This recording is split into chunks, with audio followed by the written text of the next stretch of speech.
Welcome to Graham Kerr's Kitchen. It's really two programs in one. This is a series that appeals to your creative side. Food that is sumptuous stuff. How could that be?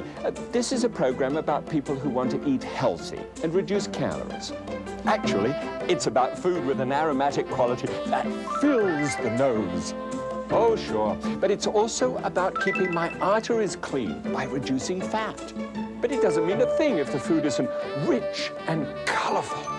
Maximize the flavor. Okay, but I must have healthy food that I can cook in minutes. I must minimize the risk. So welcome to Graham Kerr's Kitchen, where we get our heads together just for you.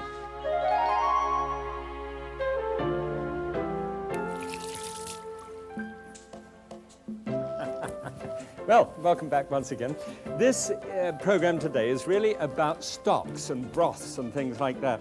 It's a foundation if we're going to cook great food. You know, normally what I do is do a technique, just one, and then springboard into something a little bit more. This time it's all technique, wall to wall. Got 4 different things for you. Come through.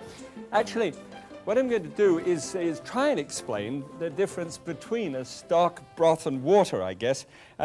I found out that when you take the fat out of something and the salt out of something and the sugar out of something, it can be horridly bland, and it really needs all the aroma, color, and texture you can master to get into that. And one of the ways of doing that is to look at whether water will do it. Well, when water has got, you know, this fat fellow in here, and he's got his hands out either side bracing and doesn't want to sort of leave it for a moment, it works. You can actually put water into a dish and the fat will carry the flavor. But when we've actually gone to the process of banning fat from the thing, you do need to have this remarkable substance called a stock or a broth. Now, the big A is what I want to try and make the point. It's got to be aromatic. Every single thing that you can do to make that liquid aromatic is important. And so today we're going to look at 4 different ways to make water aromatic. Ready? Come on, let's go.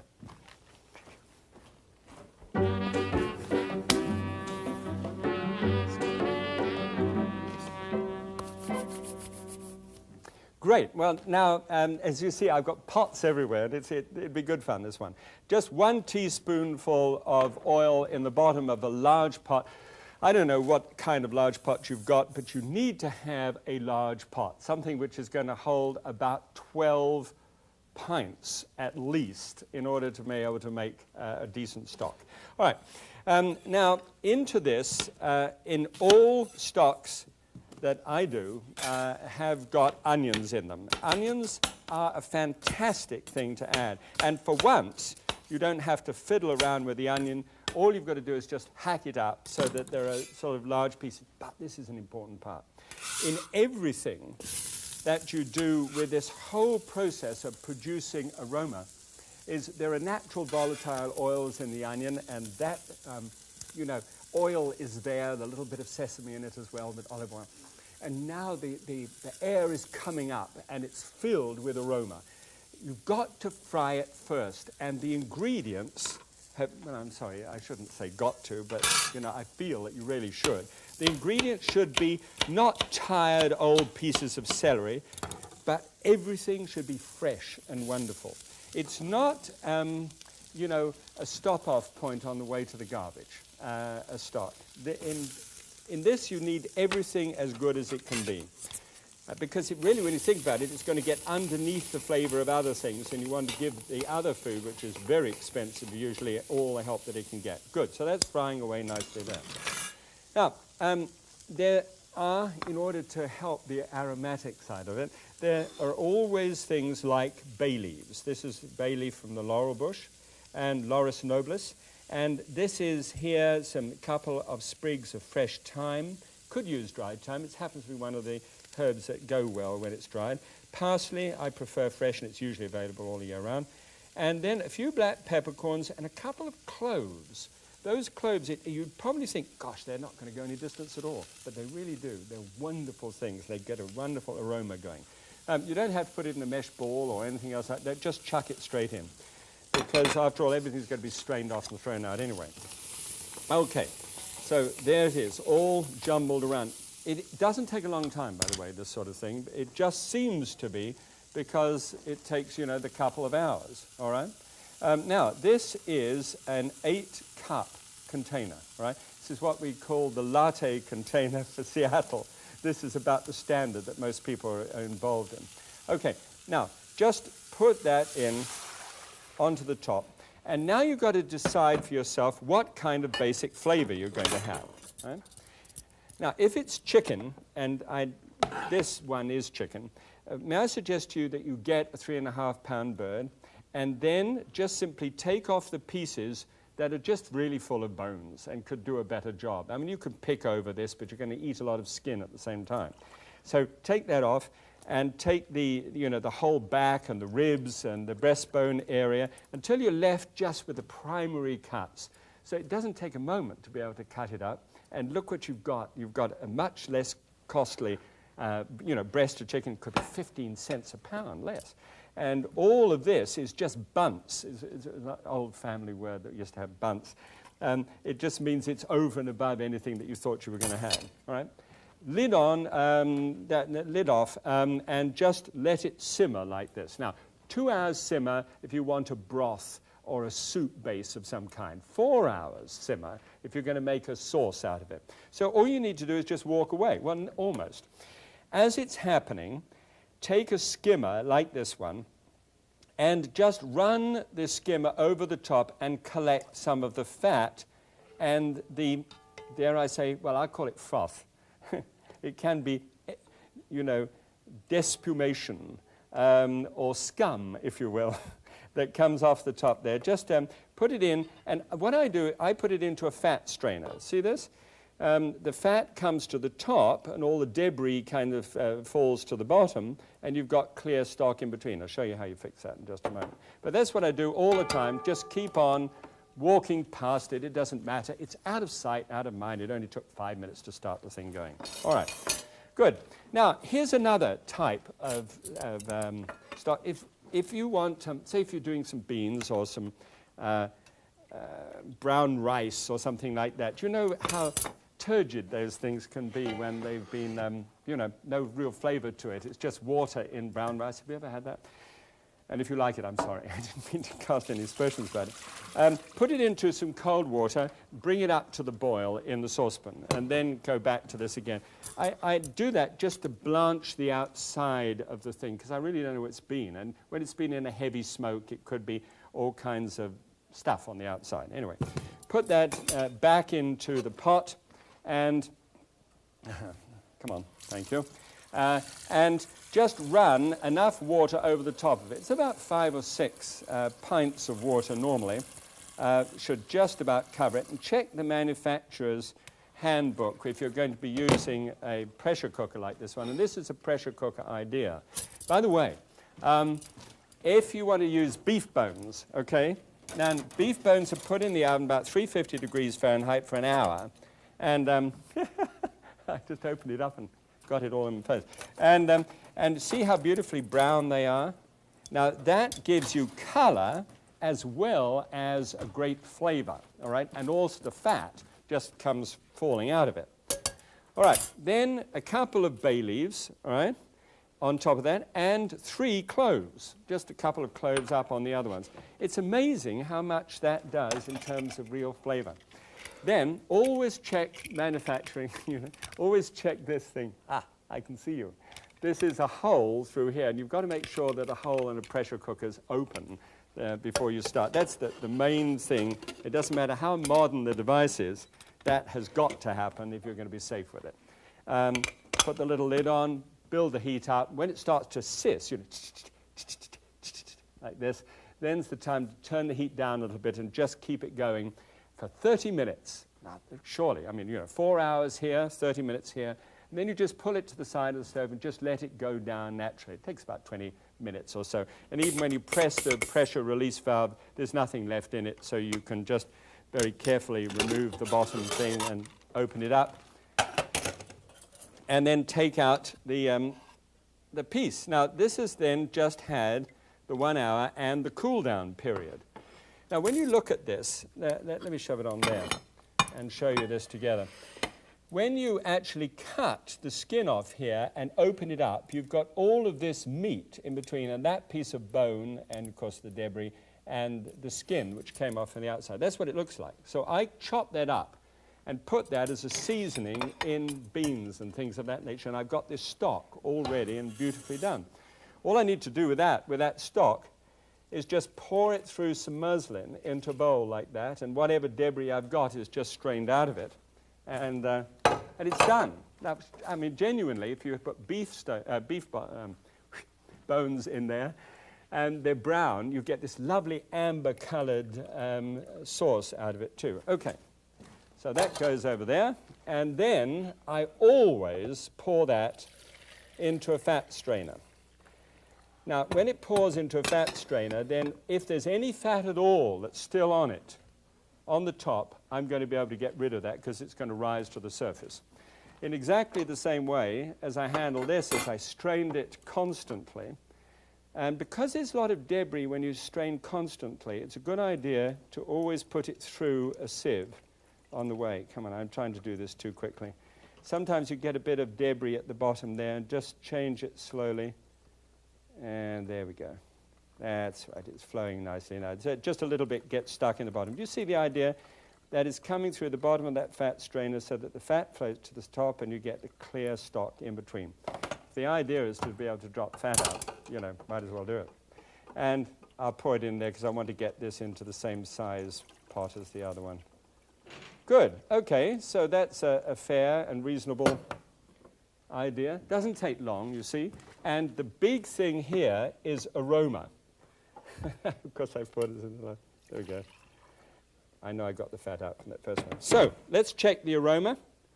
Let's come over here and then just show you just exactly why I think this is such a good idea. Thank you, Jeeves and Jeeves. There you are. Look. Marvelous. All right. Now, the big thing, remember the capital A thing for aroma? I can smell that chicken. There's nothing that gets in the way. Try that sometimes. Sorry.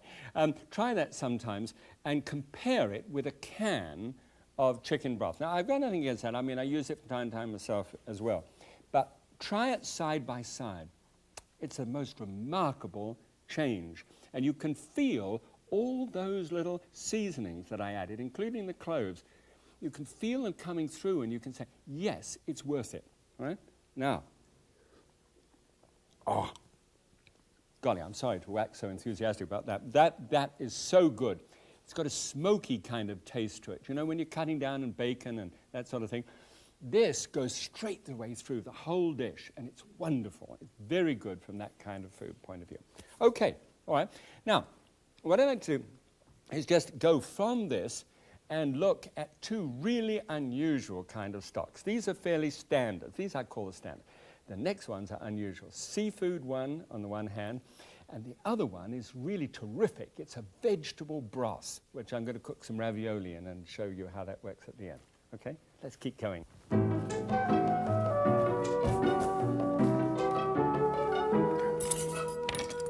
Okay, now this is where the great restaurants are really coming into their own nowadays, because they've actually decided that the heavy sauces of the past may not be just what everybody wants, but they want fragrant, small, delicate little things just underneath the seafood and underneath the light piece of chicken, etc. I mean, just lifting it up, it's just wonderful stuff. Beautiful food. All right, so a little bit of oil with just that signature of toasted sesame in there too.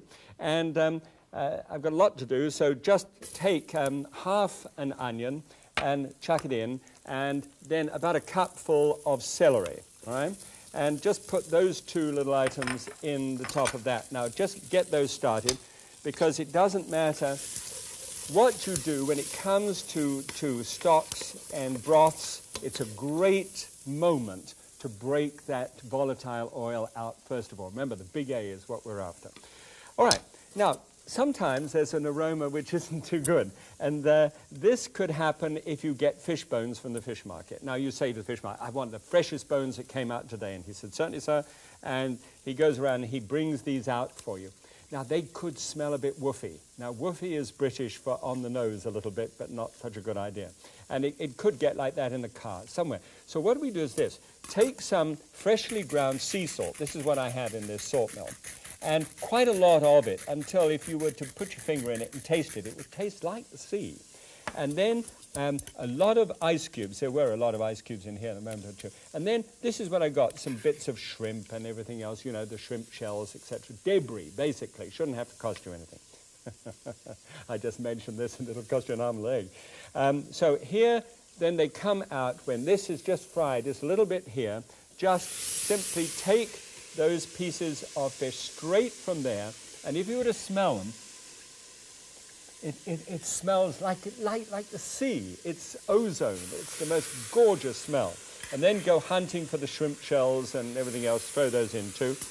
And then place in with this a little parsley. Oh, I'm so sorry. Wrong plate. Nearly did it. A hunk of parsley, a little piece of bay leaf about here, 2 strands of fresh thyme, not overdoing it. It's all going to be very delicate. And then some dill, just a couple of inches and 2 branches of dill, like that. It has the most great smell. And then 2 little cloves and about a dozen black peppercorns. All right, all in. Toss it all around together. You don't want high heat. You don't want high heat at all. The idea is just to break open those oil, and then you stick about 5 cups of straightforward liquid onto the top. And now, here's the other really neat thing about it. That only takes 25 minutes. Beyond 25 minutes, something bitter seems to creep into the bones, and it doesn't work well at all. So set that for 25 minutes. Now, this one has had 25 minutes, so you can get some idea of what it's like. It hasn't boiled. It's just very gently simmered. Right? Take a piece of muslin, a stainless steel sieve like that, hand sieve, and just gently pour that through into the sieve, just like that. Now, there's a lot of debris in there, but don't worry about it. That's going to have to be thrown out. I use old newspapers that are not going to be recycled. And they can just turn it straight into a newspaper, wrap it up, and sort of put it out. All right. Now, there is the stock. Now, come on, Graham. And pour it into a fat strainer and just leave it there to be able for the oil to come to the surface if there's any fat in there at all and you want to get rid of it. Great. Now the other one. This one is an absolute essential. Teaspoonful of oil again. And this is what the great people are doing nowadays. And thank God for them, because they are doing such fabulous work. Things like leek and carrot and celery and ginger root in an amazing way. This fabulous invention, this ginger, this rhizome. And here, the garlic. Isn't that nice, the way that's all happened? It's just sort of all naked and like, that's what it looks like when you see that thing when it's all wrapped up. And then the onion, of course, and a turnip. Have you seen the turnip? It's a marvelous thing. It's got a slightly sweet taste to it. And these things, all chopped up together, go to make a wonderful stock, totally vegetable stock. So there is the oil in the bottom with just that touch of sesame in there again, which is such a good idea. So that's a cupful of onion. I always give you all the ingredients, by the way, but if you ever run out of time, then there's the book. You understand that. There's a little half a cup of carrot and half a cup of leek and half a cup of celery. Isn't this exciting? I go, a cup of turnip. All diced up, and it doesn't matter. I use fairly small dice, because the smaller you dice a thing up, the more extraction you're actually going to get from the vegetable during the 30-minute cooking process. So all of those are fried together at the beginning, together with the more pungent vegetables here, which are the garlic cloves, of course, and that's the old bash and chop. Just give it a bash. No need to give it a chop. Just straight up and in That's with the ginger. Now, the way the ginger is cut, you actually take a grater, a little fine grater, and you just grate the end of the ginger root, like so that that will distribute itself throughout the dish. Now, the smell is gorgeous. Well, I'm sorry, the aroma. It just comes up and caresses your nostrils. And if you can imagine such a thing. Here, then, I need another 5 cups. Thank you. This is the little electronic eye under this thing, and it doesn't see, it stops when it's clear glass. All right, so pour that on the top, and then you've got the fresh herbs to go in, which are very small, almost insignificant. A little parsley and a few peppercorns, which we can just roll in the bottom, about a dozen or so peppercorns. All right, no salt, notice. Just stir it all around and let that simmer for just 30 minutes. At the end of which time, you've got something that looks exactly like this. It looks sort of, can you have a look in there? Then they look grey in comparison with that. I want you to see how run down and tired it looks. I mean, I look like that sometimes in the morning. And why I showed you that is because I'm sure you're going to be tempted to say to yourself, well, I could cook with those. I'll use them. I mean, I'll make a marvelous little soup of some kind. Don't do it. They're dead. They've given up everything they've got. Their gastronomy was their whole reason for existence. Here, just pour, I missed that one. I did such a good job with the last one. And here is then the stock which comes from the vegetable stock. All right. And here is the chicken stock, and there is the stock from the ham hocks that we had before, and there is the fish stock. Right. Now, the big aroma is tremendous, but before we just get to that, I want to show you one last thing. See this? Now, that is an ordinary ice cube tray. Right? Now, what I do with an ice cube tray is make extra stock every time I make it. Pour it into an ice cube tray like this one, and then take out the cubes and write on a package, right here, ice cubes and the date that they went in. 6 months should be an absolute maximum that you'd keep things like that. All right, nifty idea, because then when you're ready to make a stock, you don't have to suddenly say, oh, goodness, I can't do it, it's just too hard, and then use water, and then, it's all over. So here it is. That's the vegetable one. That's the ham hock. The chicken. Oh, the fish. And the chicken. Just a magnificent array of aromas. It is good stuff. Please try using them. And I'll show you what happens when you actually use it in a modern dish. Right? The modern dish that I wanted you to see here is actually a ravioli. And ravioli are terrific things when you just look down into there. They cook in that magnificent stock as against the thick cream of the classical kitchen. All right. So if you look at that and wonder what that does to the dish, and this is the same dish here, the same ravioli, but cooked in the 2 different styles. 488 was the first one. Now you drop down 300 calories. That's the difference in the sauce, the same content of the food. 12 grams of fat, so you've under half that. The 17 of saturated fat, 6. So we've got that down to 35% of calories from fat. And of course, you'd have vegetables with this as well, wouldn't you? I mean, you just wouldn't serve that as just a main dish. So when the vegetables get in, that compresses that 35%. Then cholesterol, 164, so that's down to 304. Look, whistle down. And the sodium. And the dietary fiber is down to 2. Well, it's up, actually, 2, which is just as well with all that trouble. Okay, so there is the dish. Now, I get a chance to be able to eat this, and I just want to nosh into one of these. Actually, 2 of them, they start together.